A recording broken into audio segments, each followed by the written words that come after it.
Hello children, I am Beena Salunkhe from Sundarbai Marathe Vidyalay Kharadi, Pune. I welcome all of you in this session. Children, today I am going to tell you the story of Miss Slippery, a lonely girl, up to part 1. Children, Miss Slippery is a simple girl, but she faces a lot of difficult situations in her life. She gets wonderful well-wisher who changes her life and builds a confidence in her. This extract is from a story of a lonely girl who is teased by her classmates in school. She is upset and unnerved due to certain problems at home. She is unable to do any task well. The story tells us what happens next. So friends, let's see what Miss Slippery has to say. I got ready and went to school. In the first period, our class teacher, who taught us English, told us to take out our composition notebooks. I took out the mathematics notebook by mistake. I replaced it quickly, but the teacher perhaps had kept her gaze fixed on me. She shouted, "Come here with your book, Siley."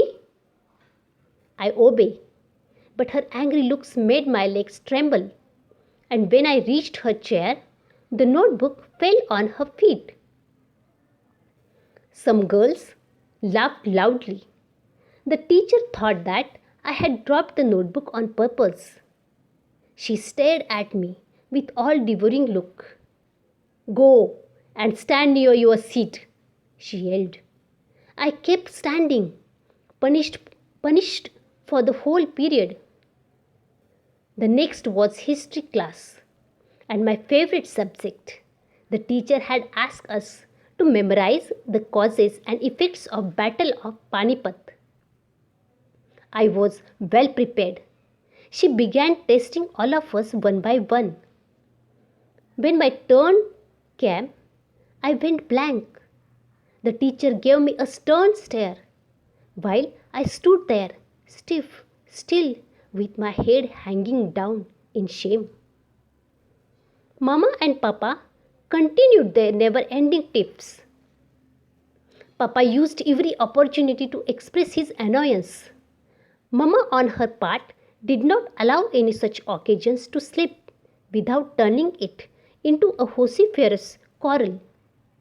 The quarrel was between the two, but the punishment inevitably descended on a third one, that is me, at school.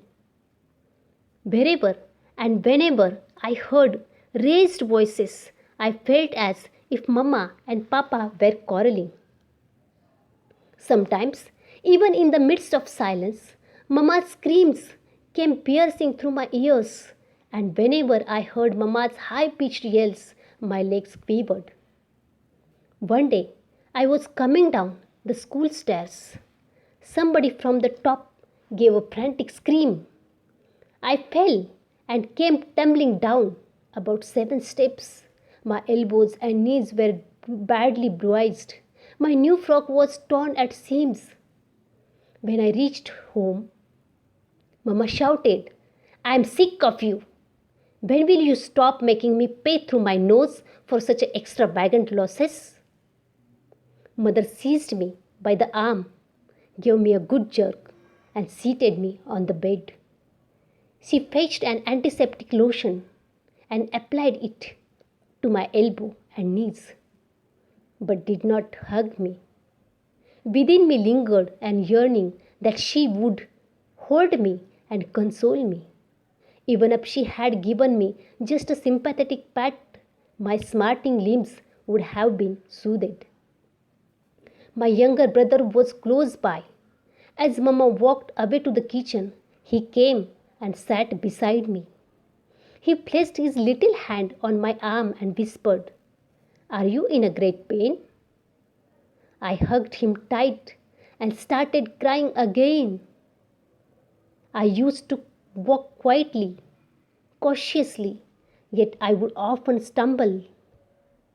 One day, the class monitress announced, "We will call her Slippery. Others sleep on wet ground. Siley manages to sleep even on the dry land." That provided the other girls of the class new scope for fun. They teased me with the new title every day. Soon a verse was composed in my honor. Slippery, slippery, sleeping without muck. Slippery, slippery, sleeping without muck. Ask her the simplest question, no answer is your luck. I lived in perpetual fear of everyone, the girls, the teachers, the young and the old.